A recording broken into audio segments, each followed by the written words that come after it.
तो हेलो बच्चों, आप लोगों का स्वागत है। आज नया चैप्टर पढ़ाने जा रहे हैं फिजिक्स का, प्रकाश का परावर्तन और अपवर्तन।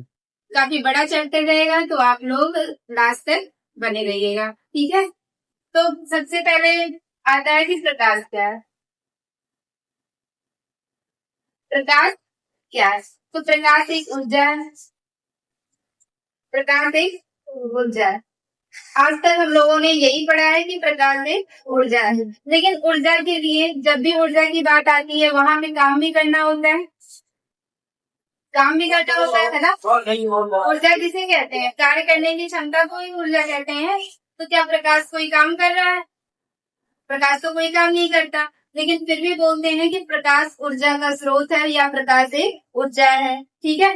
तो यहाँ पे हम क्या करते हैं, वो काम नहीं करता, हम लोग उससे काम करवा लेते हैं। जैसे कि हम लोग अपने घरों में क्या लगा लेते हैं, एक पैनल लगा लेते हैं। ऐसे ही एक पैनल,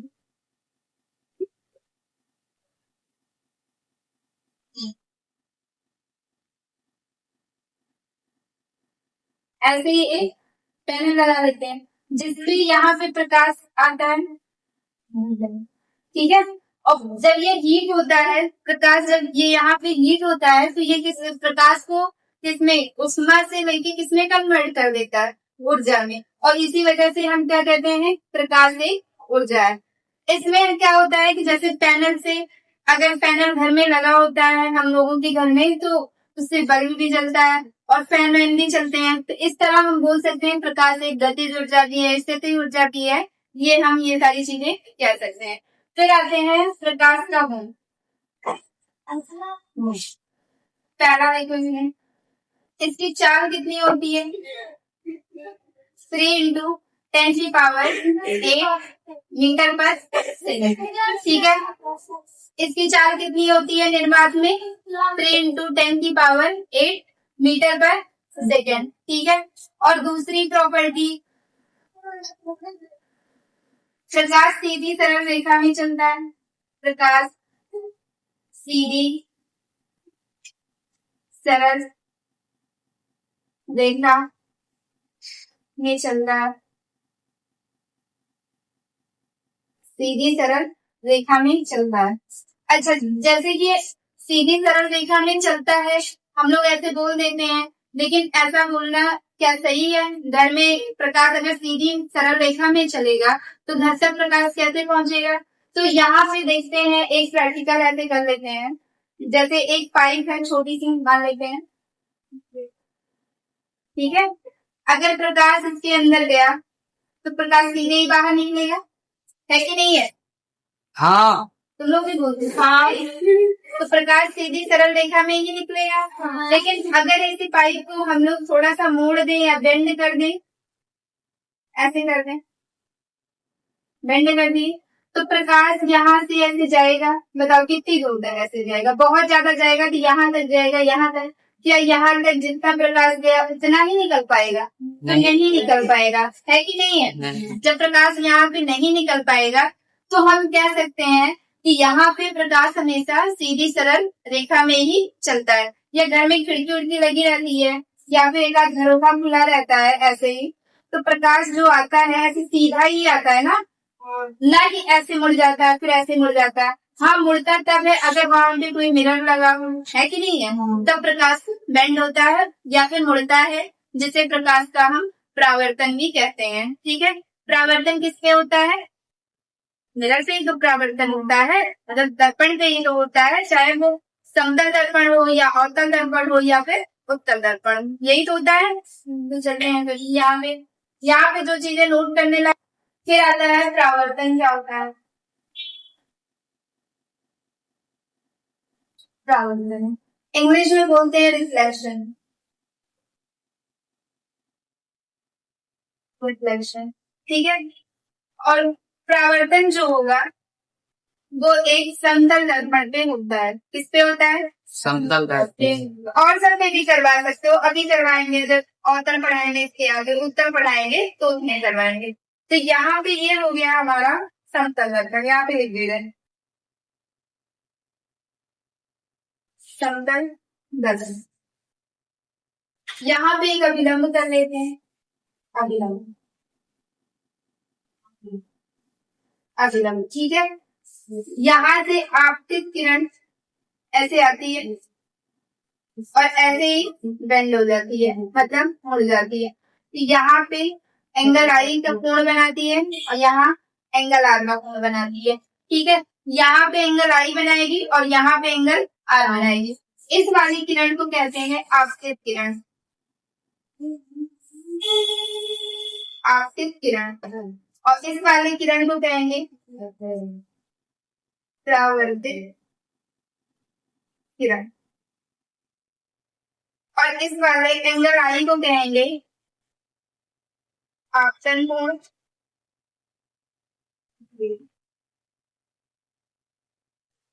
एंगल आर को कहेंगे परावर्तन कोण,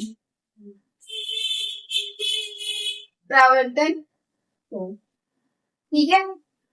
यहाँ पे ध्यान दो, यहाँ पे प्रकाश का परावर्तन क्या होता है, जब प्रकाश की किरण, जब प्रकाश की किरण किसी समतल दर्पण में पड़ती है ना, समतल दर्पण के चिकने तल पे पड़ती है, तो उसका कुछ भाग या पूरा भाग क्या होता है, आंशिक भाग जो होता है वो वापस हो जाता है। यहाँ पे जितना एंगल बनाएगा, एंगल आई अगर होगा, इधर एंगल आर, ये दोनों आपस में क्या होंगे, हमेशा के हमेशा इक्वल होंगे। ऐसे बोर्ड में क्वेश्चन पूछेगा कि परावर्तन क्या है, ठीक है, और ऑप्शन चेंज कर देगा।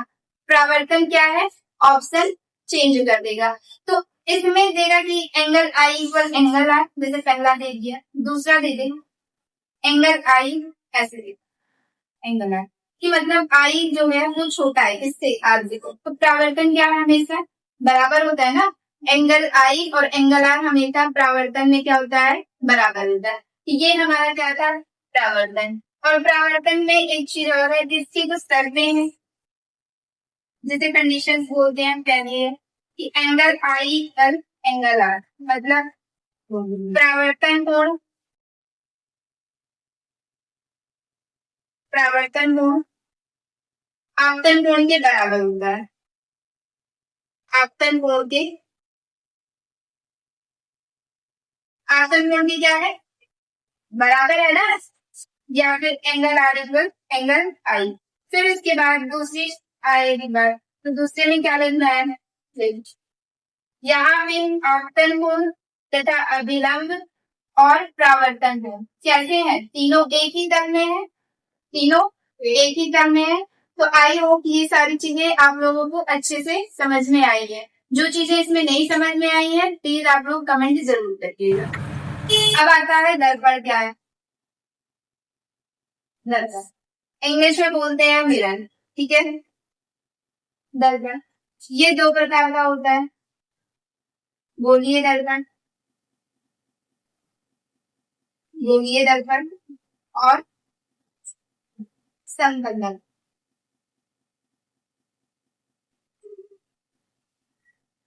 बोर्ड पर्सपेक्टिव से सबसे ज्यादा इम्पोर्टेंट हमारा कौन सा दर्पण होता है, गोलीय दर्पण, गोलीय दर्पण। समतल दर्पण से एक आध क्वेश्चन देखने को मिल जाता है, बाकी समतल दर्पण से नहीं पूछा जाता, ज्यादातर गोलीय दर्पण से ही पूछा जाता है। तो गोलीय दर्पण कितने प्रकार का होता है, दो, दो प्रकार का, एक अवतल होगा और दूसरा उत्तल दर्पण। अवतल दर्पण को इंग्लिश में कहते हैं कॉनकेव मिरर, कॉनकेव मिरर, इसको कहते हैं कॉन्वेक्स। और इस वाले को कहेंगे स्फेरिकल मिरर।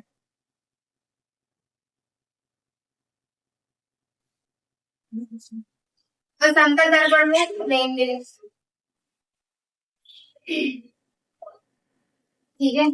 तो सबसे ज्यादा हमारा इम्पोर्टेंट कौन सा है, गोलीय दर्पण। पेपर में भी पूछेगा गोलीय दर्पण क्या है और गोलीय दर्पण के प्रकार को संक्षिप्त में लिखिए। तो यहाँ पे गोलीय दर्पण ये है, कांच का एक भाग होता है, कांच का एक गोला होता है और वो भी कैसा गोला, पारदर्शी गोला। फिर यहाँ पे आता है कि अवतल दर्पण क्या होता है। तो सबसे पहले अवतल दर्पण के लिए एक कांच का गोला ले लेते हैं, ठीक है। और इसको जब हम कट करेंगे तो कुछ ऐसे ही होगा, ठीक है, ऐसे ही निकल के आएगा। जब हम इसको कट करेंगे तो ऐसे ही निकलेगा। और फिर उसके बाद हम बाहरी सतह में क्या कर दें, पेंटिंग कर दें। क्या कहेंगे, अवतल दर्पण, ठीक है, इसे हम क्या कहेंगे, अवतल दर्पण। यहाँ पे देखो, गोलीय दर्पण का कटा हुआ, इधर ध्यान दो, गोलीय दर्पण का कटा हुआ वह भाग जिसके बाहरी सतह पे कलई व पेंटिंग की गई हो उसे अवतल दर्पण कहते हैं। फिर से ध्यान से सुनो, गोलीय दर्पण का कटा हुआ वह भाग जिसके बाहरी सतह पे कलई व पेंटिंग की गई हो उसे हम क्या कहते हैं, अवतल दर्पण। क्या क्लियर हुई है डेफिनेशन? हाँ। फिर से सुनो, गोलीय दर्पण का कटा हुआ वह भाग जिसके बाहरी सतह पे कलई व पेंटिंग की गई हो उसे हम क्या कहते हैं, अवतल दर्पण कहते हैं। फिर उसके बाद आता है उत्तल दर्पण, सेम इसी की तरह। इसमें भी जो ये गोला है इधर से काट देते हैं, कोई दिक्कत? इसको हम थोड़ा सा अगर ऐसे देखेंगे तो ऐसे है, ऐसे ही होगा। तो यहाँ पे इसके अंदर के सतह पे हम ऐसे पेंटिंग कर दे रहे हैं, कर दिए, ठीक है। अब ये भी सेम डिफिनेशन है, बस अंदर की तरफ है।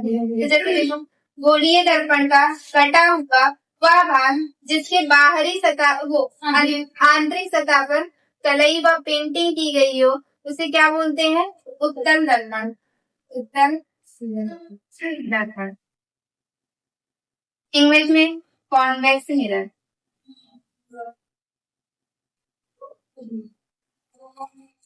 और इसमें कॉन्केव, ठीक है। क्या दोनों डिफिनेशन क्लियर हुई? आई होप आप लोगों को दोनों डिफिनेशन क्लियर हो गई, ठीक है। तो आप लोग नोट कर लीजिए। किरण आरेख, कैसे हमें किरण को दिखाना, सूर्य की किरणें आती हैं, दर्पण से टकराती हैं, फिर कहाँ जाती हैं, ठीक है। तो जैसे देखते हैं, ये अवतल दर्पण है हमारा, अवतल दर्पण, ठीक है। इससे संबंधित कुछ डिफिनेशन है, जैसे कि M1, M2, ये दर्पण का क्या होता है, द्वारक। दर्पण के द्वारक को क्या बोलते हैं, M1, M2। और दर्पण के मध्यबिंदु को कोण, या फिर दर्पण के मध्यबिंदु को ध्रुव कहते हैं। दर्पण के मध्यबिंदु को क्वेश्चन ऐसे ही पेपर में पूछेगा, ध्रुव कहते हैं, फिर ऑप्शन भेज देगा दर्पण के मध्यबिंदु को, या फिर उसमें क्वेश्चन पूछ लेगा कि दर्पण के मध्यबिंदु को कहते हैं ना, तो पूछ लेगा कि ध्रुव कहते हैं, मुख्य अक्ष कहते हैं, ऐसे ऐसे मतलब देखिए, या मुख्य फोकस कहते हैं, या फिर वक्ता केंद्र कहते हैं। तो ज्यादातर बच्चे कंफ्यूज हो जाते हैं, केंद्र की बात कर रहा है और ये मध्यबिंदु है, क्या पता यही हो बीच में ना। तो दर्पण के मध्यबिंदु को हमेशा क्या कहते हैं, ध्रुव कहते हैं। और ध्रुव से होकर जाने वाली रेखा को मुख्य अक्ष, या फिर principal line, principal line, principal line या एक्सिस, एक्सिस, ठीक है। यहाँ कहीं पे हमारा एफ होगा जिसे मुख्य फोकस कहते हैं, और यहाँ कहीं पे हमारा सी होगा। कभी कभी कुछ लोग पूछते हैं कि ये सी इधर क्यों है, इधर क्यों नहीं है। हम लिख सकते हैं, ऐसा नहीं, मतलब लिख सकते हैं, नहीं लिख सकते हैं। तो अगर जब हम इसको बड़ा करेंगे तो वक्ता केंद्र जो भी आएगा हमारा इधर आएगा, ना कि इधर जाएगा, ठीक है। तो यहाँ पे हमारा जो सी होगा इधर ही होगा। और जब यहाँ पे किरण आरेख करते हैं तो अच्छा, यहाँ पे कुछ पहले डिस्टेंस दिखा दें। यहाँ पे इसको एफ बोलेंगे, जो हमारे क्या है, फोकस है, फोकस। और सी से आर के बीच की दूरी को वक्ता त्रिज्या कहते हैं। इसको क्या कहेंगे, वक्ता त्रिज्या, ठीक है। इसको क्या बोलेंगे, वक्ता त्रिज्या, और एक को बोलेंगे फोकस दूरी। तो फिर आगे देखते हैं दर्पण के किसमें हम किरण आरेख कराना है। जैसे देखो, यहाँ पे ये क्या है, अवतल दर्पण। अवतल दर्पण किसे कहते हैं, गोलीय दर्पण का कटा हुआ भाग जिसके बाहरी सतह पे पेंटिंग व कलई की गई हो उसे हम क्या कहते हैं? अवतल दर्पण। और M1 और M2 क्या होता है? दर्पण का द्वारक। और दर्पण के मध्यबिंदु को ही हम क्या कहते हैं? कोण या फिर ध्रुव।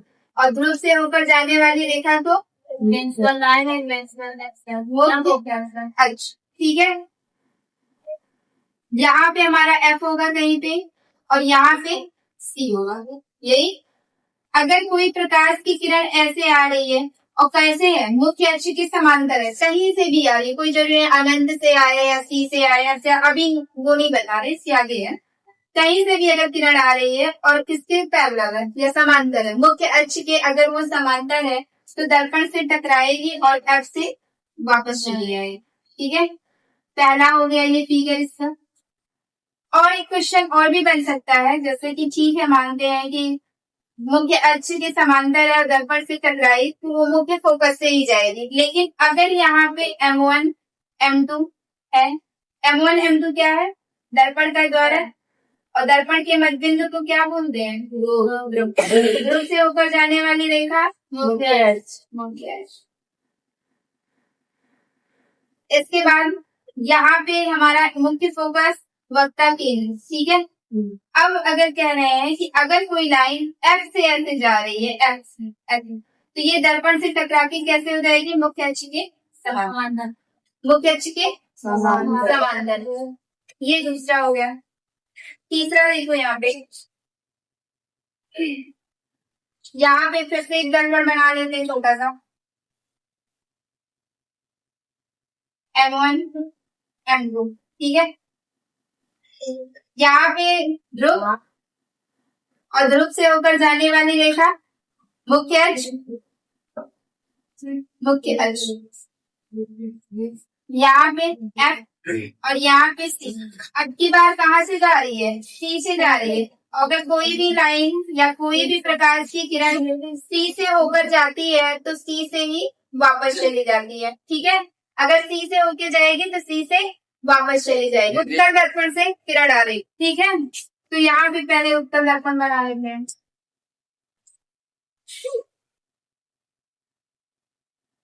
M1 M2 क्या है? दर्पण का द्वारक। और किसे क्या बोलेंगे? यहाँ पे मध्यबिंदु होगा जिसे हम ध्रुव बोलेंगे। दर्पण के मध्यबिंदु को ध्रुव। यहाँ पे मुख्य फोकस और यहाँ पे वक्ता केंद्र। इसमें भी है कि जो प्रकाश की किरण मुख्य अक्ष के यहाँ पे देंगे हैं, मुख्य अक्ष के समांतर होगी, वो दर्पण से टकरा के ऐसे वापस चली जाएगी और यहाँ पे ऐसे जाती हुई प्रतीत होगी ऐसे। ठीक है, तो चाहे वो नीचे से यहाँ से भी जा रही होगी किरण, प्रकाश की किरण जाएगी तो ये भी ऐसे जाती हुई प्रतीत होगी, बाकी पूरा भाग इसका बाहर वापस चलाएगा। ये पहला था। दूसरा देखें,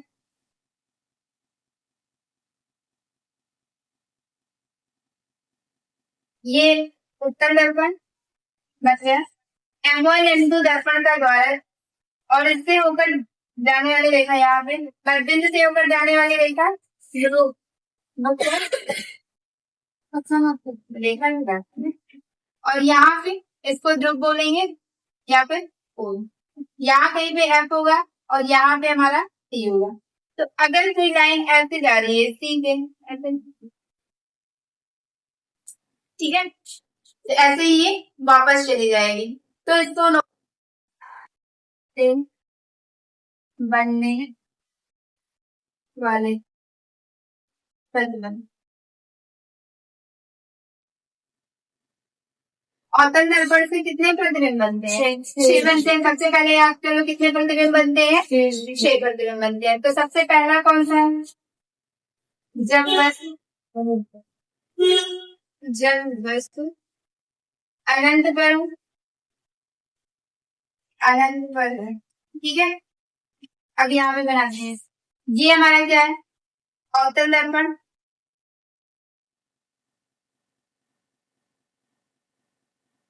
गोलीय दर्पण का कटा हुआ वह भाग जिसके बाहरी सतह पे पेंटिंग व कलई की गई रही हो वो हमारा क्या है? अवतल दर्पण।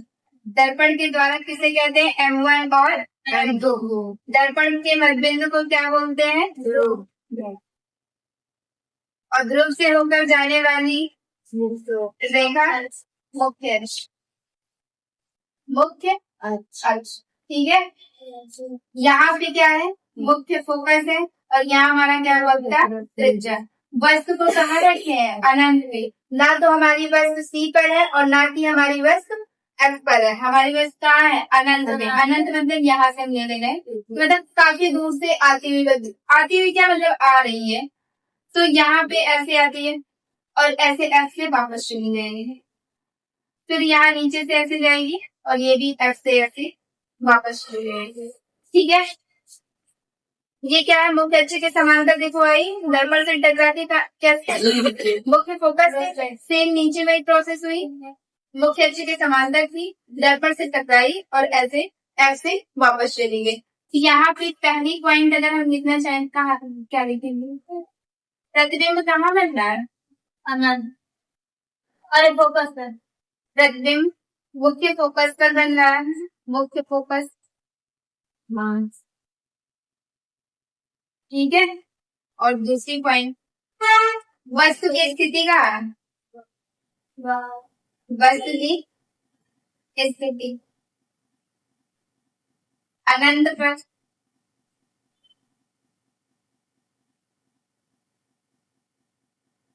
और प्रतिबिंब बन कैसा रहा है? आकार कैसा है? तो बिंदु आकार, बिंदु आकार है। और कैसा है? वास्तविक। अच्छा, अगर कोई प्रतिबिंब वास्तविक है तो वो उल्टा होगा या सीधा? तो सीधा होगा। नहीं, उल्टा उल्टा होगा, ठीक है। तो ये नोट कर ले, ठीक है। जब वस्तु अनंत वक्ता केंद्र के बीच है, वक्ता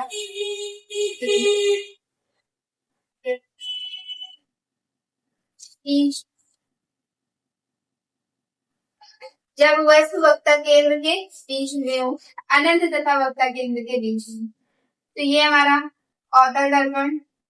बोलिए, दर्पण का कटा हुआ भाग जिसके बाहरी सतह पे पेंटिंग की गई हो, वो हमारा क्या है? अवतल दर्पण।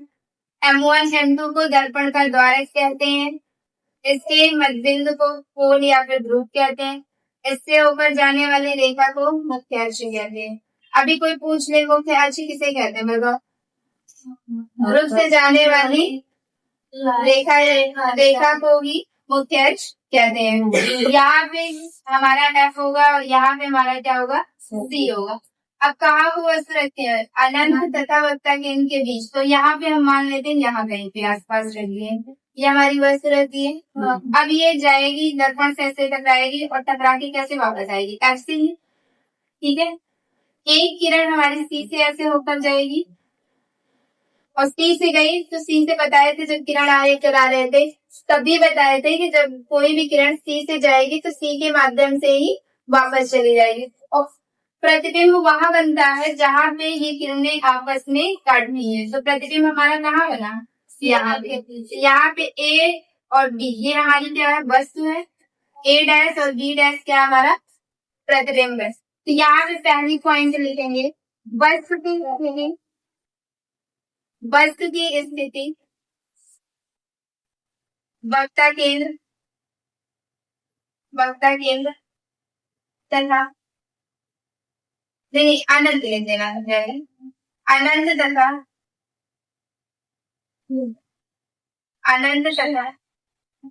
वक्ता केंद्र के बीच,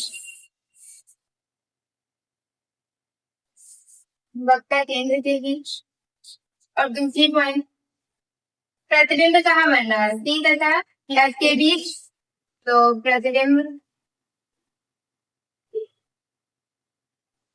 सी तथा एफ के बीच या फिर मध्य, ठीक है। तीसरी पॉइंट, प्रतिबिंब दिखता कैसे है? उल्टा दिख रहा है ना। तो प्रतिबिंब उल्टा है, वास्तविक है, वास्तविक है, तथा तथा वस्तु से छोटा है, वस्तु से छोटा है। ठीक है, ऐसे क्वेश्चन में पूछ लेगा कि वस्तु को कहाँ रखे हम कि प्रतिबिंब उसका सी तथा एफ के मध्य बने। ठीक है, वस्तु को कहाँ रखे कि उसका प्रतिबिंब सी तथा एफ के मध्य बने, तो हम कहाँ रखेंगे, अनंत तथा वक्ता केंद्र के मध्य रखेंगे, बीच रखेंगे, तो फिर हमारा प्रतिबिंब ऐसे बनेगा। पेपर में कभी कभार पूछ लेगा 2 नंबर का, वहां पे आपको फिगर ड्रॉ करना होगा और ये सारी पॉइंट्स लिखनी होंगी। तो ठीक है, जब वस्तु वक्ता केंद्र के बीच, वक्ता केंद्र पर, जब वस्तु वक्ता केंद्र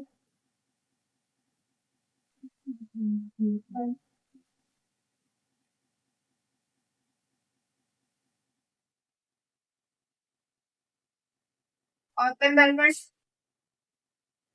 M1 M2 दर्पण का द्वारा, दर्पण के मध्यबिंदु को ध्रुव कहते हैं, इससे ऊपर जाने वाली रेखा को मुख्य अक्ष कहते हैं, इसको मुख्य फोकस कहते हैं और इसको वक्ता केंद्र कहते हैं। ठीक है, यहाँ पे वस्तु को हम रख दिए A और B।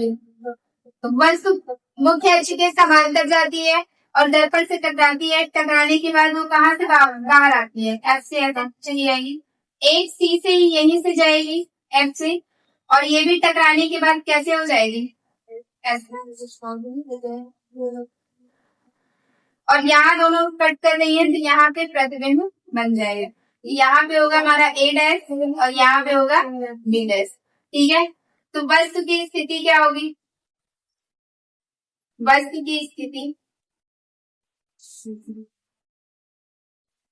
C पर पहली पॉइंट, दूसरी प्रतिबिंब की स्थिति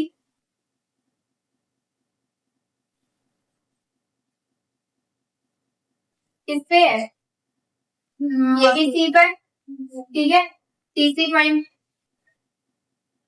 प्रतिबिंब बराबर वस्तु के बराबर है, वस्तु के बराबर है, उल्टा है तथा वास्तविक। ठीक है, नोट कर लो। सब चौथे पे आते हैं, जब वस्तु वक्ता केंद्र तथा मुख्य फोकस के मध्य। तो सबसे पहले अवतल दर्पण बना लेंगे, M1 M2 दर्पण का द्वारा, दर्पण के मध्यबिंदु को ध्रुव कहते हैं, उससे ऊपर जाने वाली रेखा मुख्य अक्ष। ठीक है, और यहाँ कहीं पे F का मुख्य फोकस और वक्ता केंद्र, दर्पण को वो वस्तु को कहाँ रखना है, वक्ता केंद्र तथा मुख्य फोकस के बीच, तो यहाँ कहीं पे हम रख देते हैं, ऐसे ही ये वापस आएगी। ठीक है, फिर यहाँ से फ्रंट ऐसे जाएगी जो कि दर्पण से टकराएगी और ऐसे ये भी वापस चली जाएगी। तो यहाँ पे A B ये वस्तु है, A डैश B डैश हमारा क्या है, प्रतिबिंब है। तो वस्तु कहाँ बन रहा है, स्थिति C एंड F। ठीक है, C एंड F के पहली पॉइंट, दूसरी पॉइंट है प्रतिबिंब की स्थिति,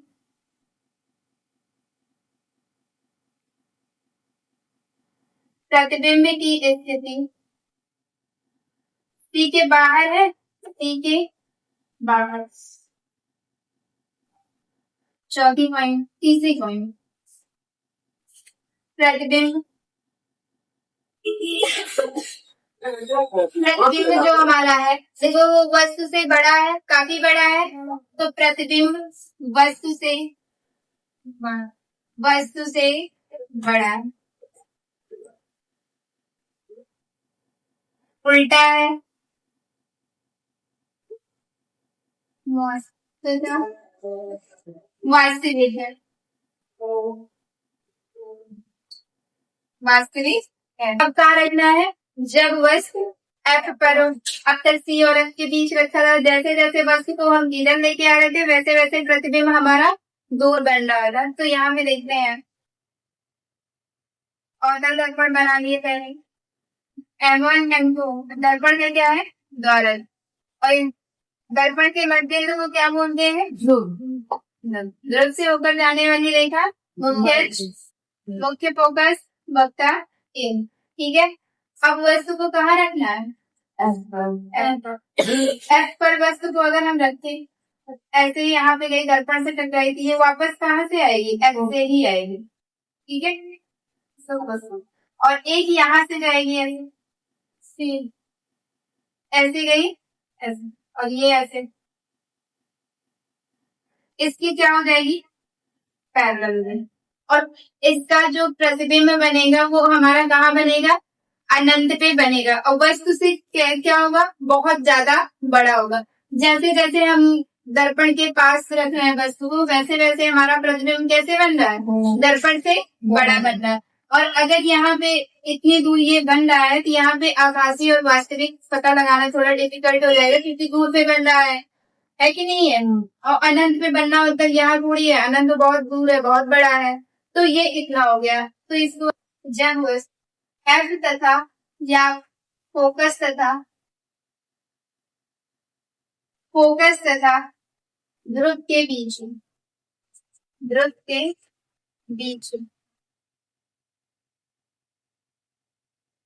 ये हमारा अवतल दर्पण M1 M2, और दर्पण के मध्य को ध्रुव कहते हैं। ध्रुव से होकर जाने वाली रेखा मुख्य, यहाँ पे P होगा हमारा, वो F होगा, यहाँ पे C होगा। इस बार वस्तु को यहाँ रखना है, रखे ये देखो मुख्य अक्ष के समांतर है, दर्पण से टकराई तो ये F से ही वापस आएगी, ठीक है।